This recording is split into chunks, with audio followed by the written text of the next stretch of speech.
Good evening. The theory of economic growth says that virtuous growth requires savings, investment, the employment thus generated creates consumption and savings, and so on and so forth. As we stand here today, we know that India is growing far below its potential trajectory. So I'm going to open this discussion and I'll start from left to right. The two questions are, why we are growing slowly and what can be done? What do you think is happening? What needs to be done? Rajiv, I'll start with you. Let me myself confine to the banking sector because I strongly feel that India is an underbanked economy. And the credit to GDP growth ratios that we have for India are far below that of the other emerging as well as, of course, advanced economies. So we need to rectify that. And India's banking sector is extremely fragmented, and we need to therefore consolidate and rationalize that. And that is what will help improve the credit to GDP ratio. India's banking sector is also not innovative enough. And in fact, and therefore we need to innovate. And I think there we need to talk about its role in capital formation in the economy. And I talk about capital formation both in terms of financial capital as well as human capital. And in both those cases, I think the Indian banking sector could do much more to bring out, to raise the level of capital formation by, for example, going out to the SME sector, which today, in surveys after surveys, says that it would rather not borrow from the organized banking sector and go back to the market and borrow at 2 to 3% per month, and to our human resources, whereby education loans still cannot be given without collateral and mortgages of that order. I think India needs to move on the highway of the financial sector innovation and expansion. Having traveled on the highway is very different from traveling on a dust road. On a dust road, you never meet with accident because your average speed is very slow. But having traveled on the highway very often means that you would meet with an accident, but then you can recover very quickly because you've achieved all the resources that you can get by traveling on the highway. You, sir. Next. Are we really growing slow today? And in comparison to what? Because a decade back, we were very happy with 2-3% of a growth, and we tasted the success by going at 9.6%, which has been the highest. Now, let us remember that we cannot be out of what is happening across the globe. Where the developed countries are growing at a very slow pace today, which is almost 0% or 1 to 2%, India trying to do about 6.87% itself is a good growth. The way in which we should work is to see that more and more people contribute to the GDP rather than very few contributing to the GDP and the others being at the denominator, so that the growth becomes inclusive and well diversified. Naveen, you can don the hat of a member of parliament, you can don the hat of a CEO of a large corporation, you can don both. I agree that we are growing very slowly. We must achieve, above 10% growth rates. And who stops us? We a lot of times say what's happening in Europe or this or that. We can't be, I'm sorry to differ with you, but I think we are our own worst enemies. We are a subcontinent in ourselves with a 1.25 billion population, lots of unmet needs. We need to work with a spirit of cooperative endeavor. We need to support each other. We need to have a more conducive environment for entrepreneurs, for people to be able to be what they want to be. We are on the right track, but we need to speed up because no one else is waiting for us, so we need to speed up.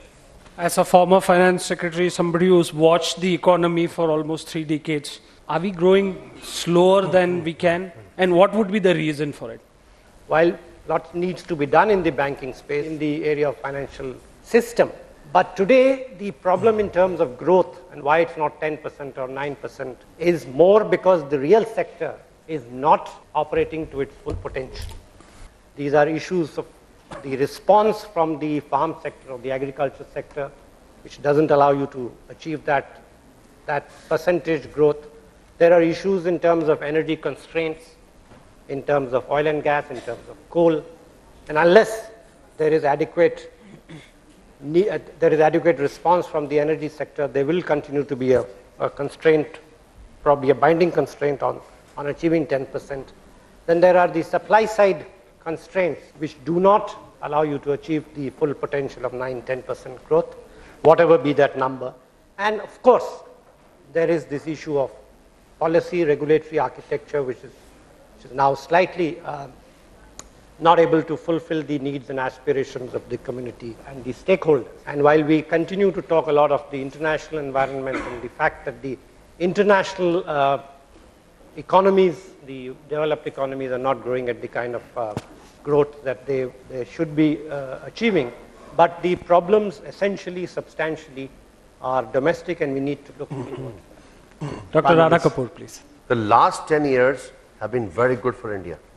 Our economy has quadrupled. From $460 billion, we are a $1.7 trillion economy. We are facing macroeconomic challenges. We are facing headwinds of global crisis. But the fact of the matter is that give or take 1 or 2 years of the blips that we are facing, it's a very good report card. So we must not curse ourselves, first and foremost. We must not blame ourselves. From almost 24.5%, agriculture as a percentage of GDP has slipped to about 14%. If you start getting into the wastages of agriculture, 55,000 crores of agriculture produce is wasted every year. Even a tiny country like Philippines, processes 78%, and the mighty American, USA processes almost 65% of all its agriculture, horticulture produce. So we have a wasted opportunity there. The fact is the inefficiencies of supply chain, the lack of the agri-infrastructure, including agri-logistics, is a very significant impediment. Roads in India, in the last 10 years, our roads have grown from 58,000 kilometers to only 77,000 kilometers. Our power capacity has grown from approximately 1 lakh megawatts to only 1.5 lakh megawatts. I don't want to talk about ports and urban transport and the rest of the system. The fact is infrastructure has grossly underperformed. So the risk and the motivation to finance infrastructure is a very significant impediment. Micro SME, 2.6 crore units, 45% of national manufacturing output, give or take about 40% of exports, and 6 crore employment. This is a sector which is a booster. It's an economic booster, it's an energy booster if handled well. I know we talk about inclusion, the point has been made, but I want to concentrate really on urban inclusion. We need the mechanisms to build skill formation, skill-based ability, because urban is the solution also to manufacturing. Anybody who manages a state bank has pretty much as difficult a job as managing the economy. It's such a large institution, such a large bank. And they have probably a wide-angle perspective on the economy. So, Mr. Gupta, I think this is a challenge that should be easy for you. So, we have done a great job so far, but your question of whether we have grown to potential, I think in the context of potential, I would agree with Mr. Jindal that we have underperformed. We are an emerging society. I think greater congruence between the political economy and the financial economy will lead us to growing better. So, there needs to be better accountability for either saying no or for not saying anything at all. I think that is the other frontier on which a lot of good decisions and policies and strategies fail, because at the end of the day, governance is the framework on which any policy or strategy will deliver. That was very interestingly put, because currently the law says that you shall do no wrong, but there is nothing in the law which says that the system will actually do something. Professor Debroy. Now, all the big things that have been said are absolutely true. The financial inclusion, the physical infrastructure, and all the 5 things that Rana Kapoor mentioned, all of that is absolute. No disagreement. But what we need to ask is, why has everything worsened in the last 4 years? And it is not because of the Greeks producing a Trojan horse. And the answer as to why everything has collapsed in the last 4 years is a complete collapse of decision making at the ministerial level and at the bureaucratic level. One of the sections in the Prevention of Corruption Act, I'm not a lawyer so I don't remember exactly, but it's probably 13D23, which says that a public servant who takes a decision and that decision benefits a third party is guilty of criminal misconduct unless you can prove that that benefit to the third party is in the public interest. Now, the moment you have something like this, a public servant definitionally, tautologically will be risk averse, because any decision you will take will benefit some party, third party or the other. Today there are about 600 in IAS officers, JS and above. In the last 5 years, the CBI has started criminal investigations against 122 of them. That insulation of the bureaucracy, thanks to the ministers, completely collapsing. It's also collapsed at the ministerial level. Now, if you have that, good policy, bad policy, after all, is the steel frame which is going to deliver. And that steel frame has been demolished. A quick round. Rajiv, what can bankers do to help? The job of the banking intermediary is to take calculated risks. Now, the hope was in 1994, when I used to be in the government, the entry of private sector banks will change the market behavior. I'm afraid the public sector banks have continued to be extraordinarily risk averse, and that has then permeated down to the whole sector because they are the dominant strategy with 73% of the market share. Now, this has to change in the bank. What the bankers can do is to actually, take some courage in their hands and go out and take the first step, go out and proactively meet the people who are going to be the creators of values and generators of employment in this economy. And I think the government, on the other hand, must permit them to be able to do so and permit them to make some losses as long as their capital adequacy is good. Those losses will be borne, and there's a part of the market, the banking operation.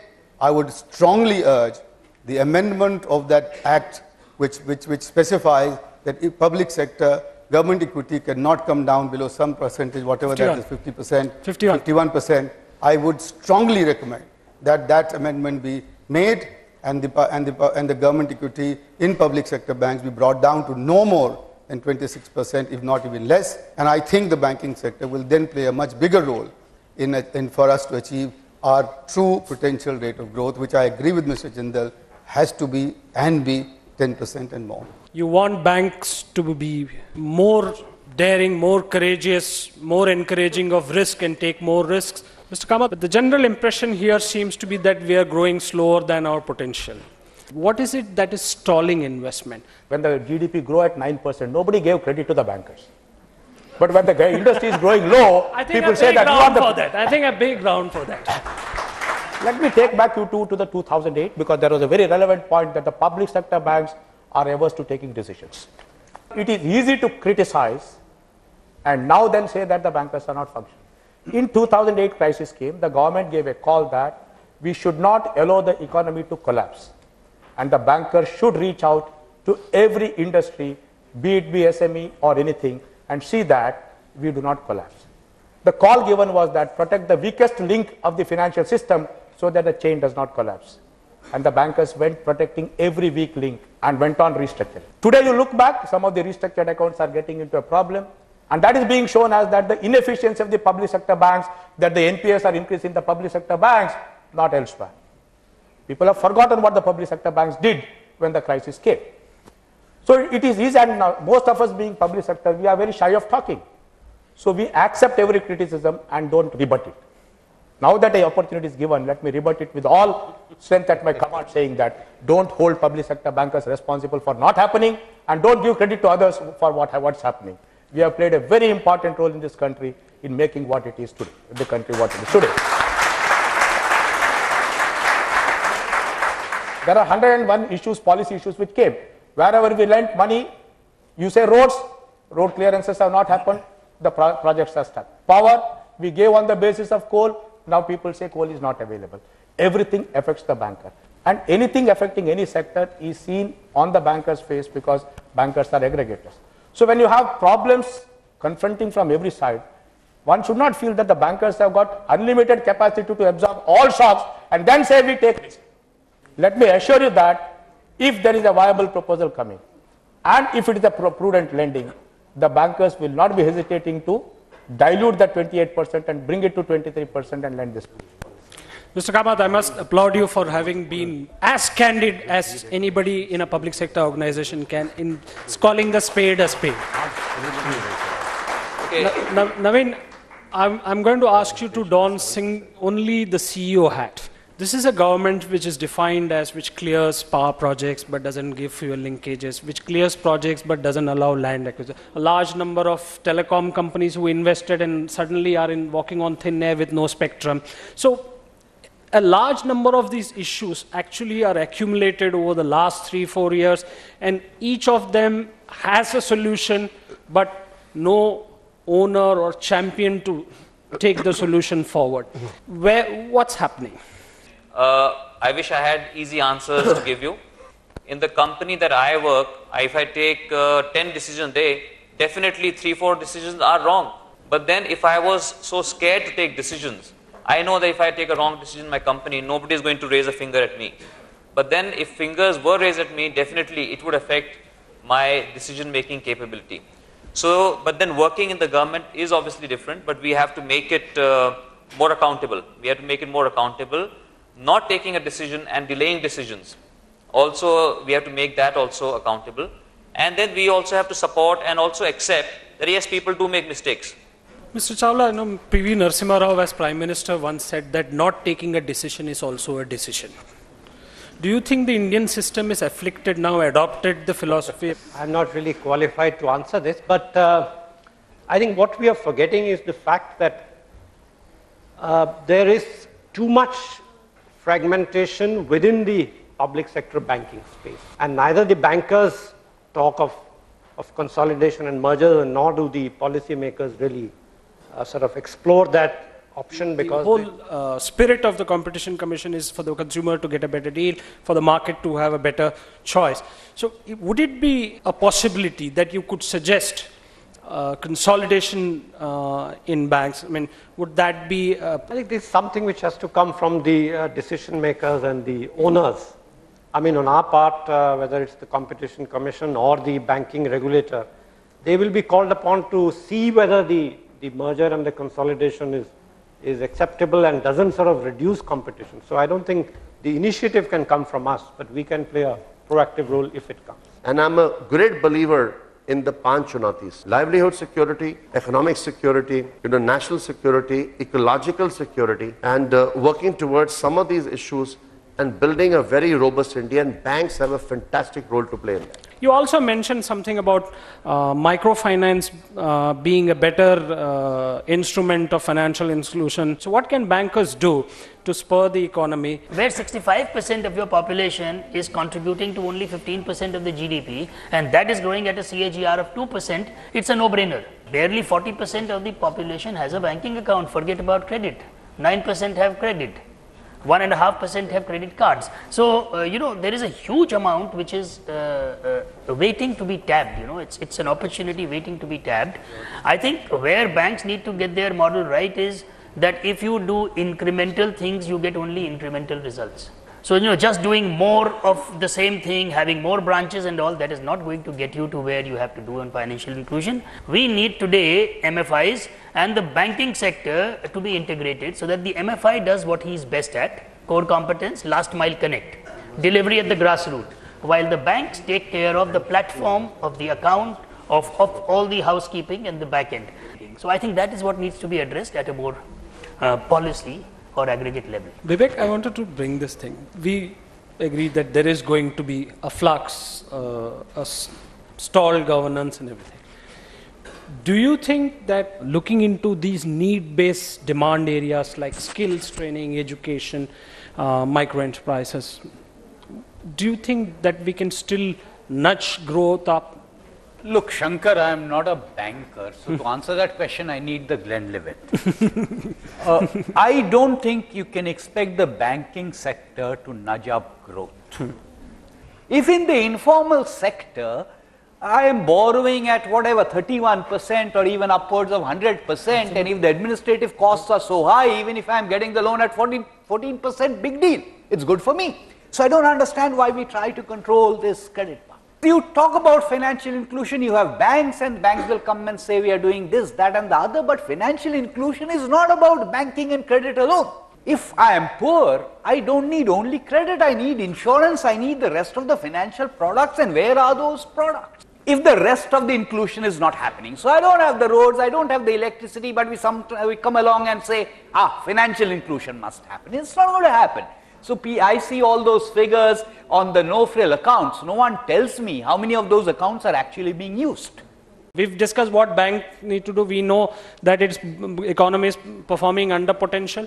Three things that government needs to do. Shankar, the first thing the government must do is to get fiscal prudence back, because that will release the pressure on the monetary side. Fiscal prudence, one. That's first. Second, I would like the bankers to get much more autonomy and freedom to exercise, and to exercise their discretion in doing what they are doing than they have at the moment. Mr. Kamath.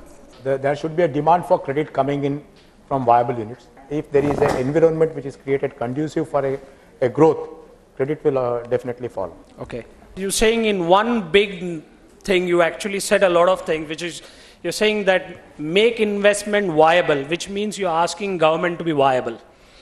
Naveen. Okay, any country that you go to work in, first thing they do is welcome you. Second thing they do is thank you for the investment. In India, there is no welcome, there is no thank you. Mr. Chawla, would you like to say three things that needed to be done? Yeah, government needs to live broadly within its means, because that's the cause of a whole lot of ill health in other macroeconomic parameters. Okay. That's number one. Number two, improve investor sentiment, because that seems to have really become a casualty. And number three is energy issues, I think, are very crucial. Mr. Kapoor. Basically, I think in our country, the biggest opportunity is in adversity. And in adversity lies right now the ability of political, business, economic agility. We must come out with structured solutions.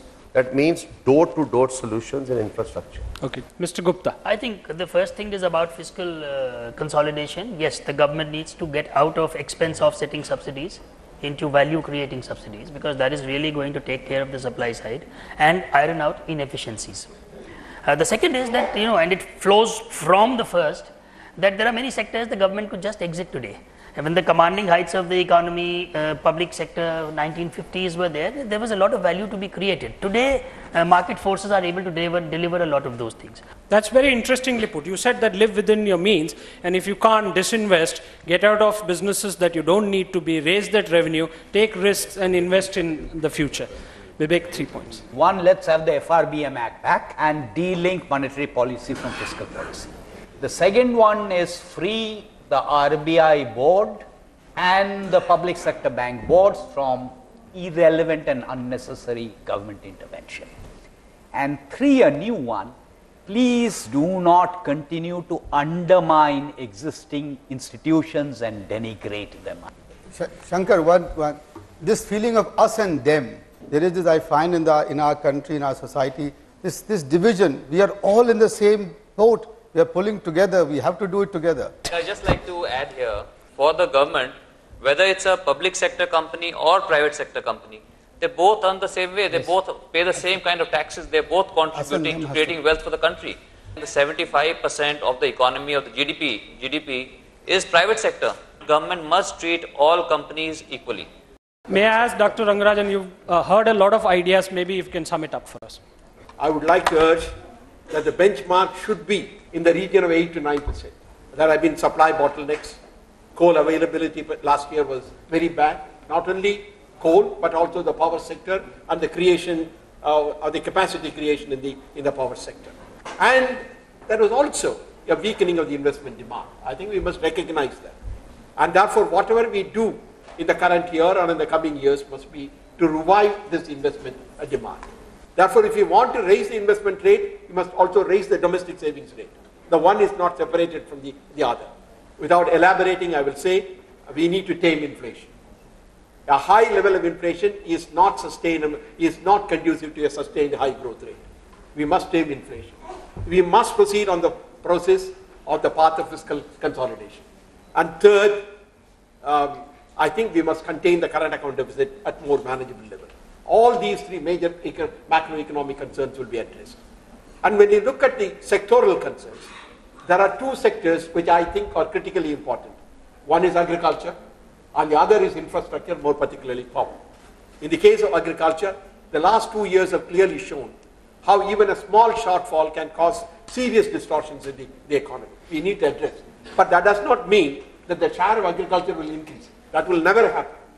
if you look at economic history, the share of agriculture will come down. But we need to ensure that the rate of growth in agriculture is at least 4%. In the case of the power sector, we need to understand that China adds in 1 year what we add in 5 years in terms of capacity creation. That is a magnitude of difference. I think we really need to do it. Now, we know the problems. Coal availability is a key problem in capacity creation. Land availability is another. Environmental concerns are important, are coming in the way. Therefore, we need to address all of those issues. I think the financial sector is not independent of what is happening in the real sector of the economy. And what was the original expectation was that the restructured loans will be repaid because the growth will pick up. That has not happened. But certainly, the financial sector has a very important role to play in providing the support that the real sector requires. And therefore, the bankers have to be very perceptive. The bankers have to be conscious of what requires to be done in order to boost the real sector. And finally, I will conclude with one thing, and that is governance. The way in which the government delivers, the delivery system has to improve. And above all, we need a sense of dedication and a sense of commitment and sense of purpose in implementing whatever we have started to do. Therefore, I would say ideas, programs, and execution constitute the triad of good governance and therefore of faster economic growth. Thank you. Thank you, Dr. Rangarajan.